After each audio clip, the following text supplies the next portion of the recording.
de l'aumônerie de Rieux-la-Pape ainsi que les animateurs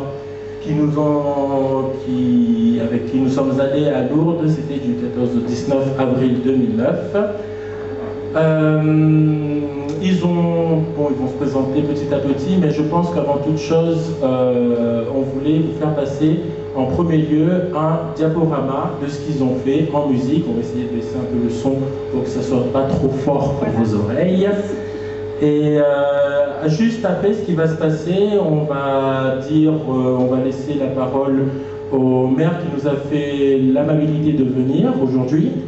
Et également, les jeunes vont vous partager une pièce de théâtre qu'ils ont joué pour se présenter lorsqu'ils étaient à Lourdes et qui avait pour thème le racisme. Et ensuite, à la fin, il y aura quelques temps d'échange avec les personnes ici présentes et on finira l'après-midi aux alentours de 15h30, 16h avec un goûter partagé. Donc on va trouver... Oui, mettez-moi la ligne de jeu.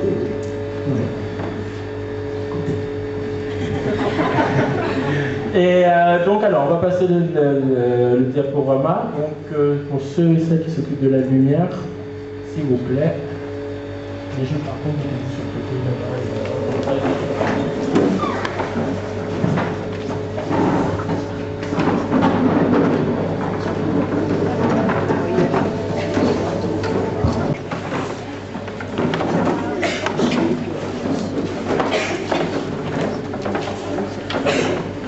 Donc là, vous avez vu quelques moments qui ont été, d'ailleurs, je voulais remercier Benoît pour ce merveilleux travail sur le diaporama, parce que je pense que ça doit prendre du temps, donc merci à toi Benoît. Je voudrais justement, avant tout cela, remercier très chaleureusement les gens de la municipalité pour deux choses. D'abord, par le biais de Renaud Gauquelin, donc le maire de Rieux, et conseiller général, de nous avoir permis d'avoir de l'argent nécessaire pour aider ces jeunes qui ne sont pas forcément dans des conditions faciles. Donc merci à la municipalité pour ça. Et également, je voulais aussi remercier toutes les personnes alentours qui ont permis l'organisation de cet après-midi. Également Muriel Bensit, avec qui on a pas mal travaillé ensemble et on a eu beaucoup de joie. Et le moment que j'ai le plus apprécié, c'est quand on était allé faire le tour de toutes les résidences de personnes âgées et des associations de personnes âgées de Crépy Amitié ou juste derrière Rencontre Amitié. On a vu des personnes âgées qui étaient très dynamiques et qui partageaient beaucoup de choses ensemble. Et donc là, on voit une animatrice, Marie de Givor, qui était avec nous, qui a fait le déplacement pour venir ici. Donc Marie, merci. Et je vais laisser quand même la parole au maire et à quelques élus pour quelques mots. Voilà, merci. Simplement quelques mots, parce que je suis venu ici plus en avis qu'en tant que maire. C'est pas la municipalité qui a aidé, c'est le conseil général, parce que c'est fait partie aussi de l'éducation citoyenne. La compétence handicap, c'est pas les villes qui les gèrent, c'est le conseil général du Rhône, donc le département, je siège également par ailleurs. Deuxième chose importante, je crois que ce que vous avez fait, c'est un acte de solidarité à l'égard des handicapés. Et également, c'est un acte que vous avez fait ensemble, issus de tous les quartiers, je salue Givor également, présent ici, issus de tous les quartiers de notre ville. Et ça, c'est quelque chose que j'aime bien, parce que quand on est maire, quand on est conseiller municipal, quand on est adjoint, on est d'abord là pour unir les gens. On n'est pas là pour les désunir, on est là pour les rapprocher le plus possible. C'est pas toujours facile, mais on y arrive assez bien.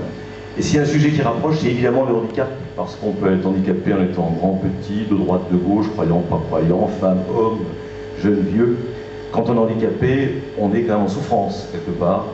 Et c'est pas pour rien si, dans les 3 ans à venir, comme plein d'autres villes, on n'est pas les seuls, on va faire beaucoup d'efforts à hauteur de plusieurs centaines de milliers d'euros, 500 000 environ, dans les 3 ans qui viennent, pour que toutes les salles soient adaptées au handicap.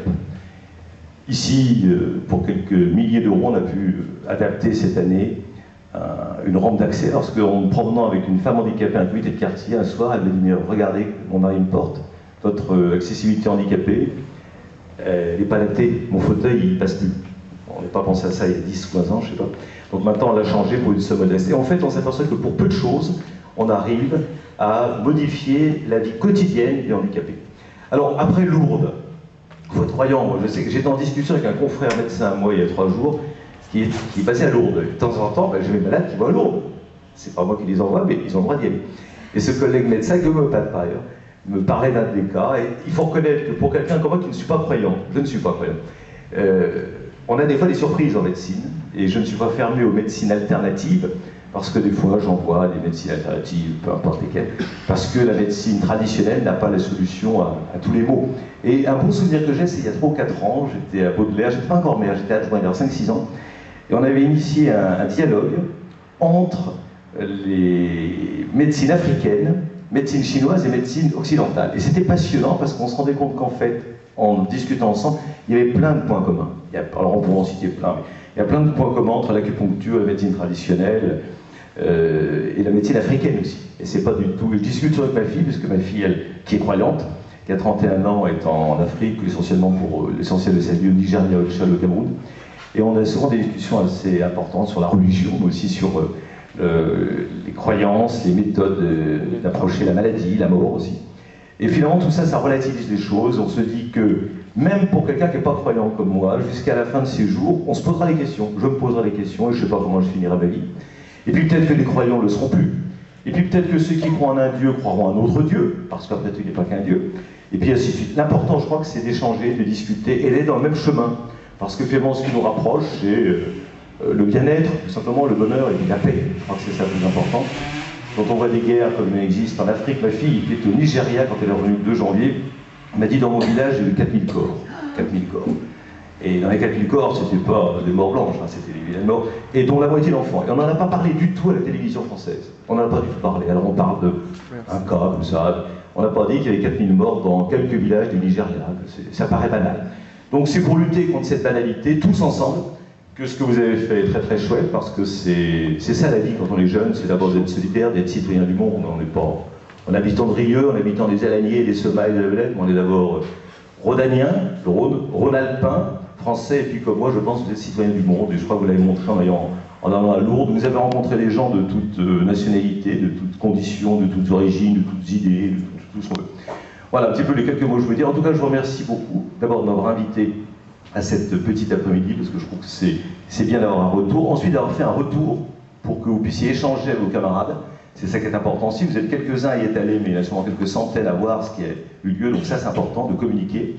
Et puis, je vous félicite d'avoir eu cette initiative. Alors, je ne sais pas qui l'a eu, si c'est William, si en tout cas, c'est une bonne initiative. Et je remercie aussi le CCAS, Muriel et vous, madame, pour y avoir participé avec votre énergie qu'on vous connaît. Voilà, j'en dis pas plus.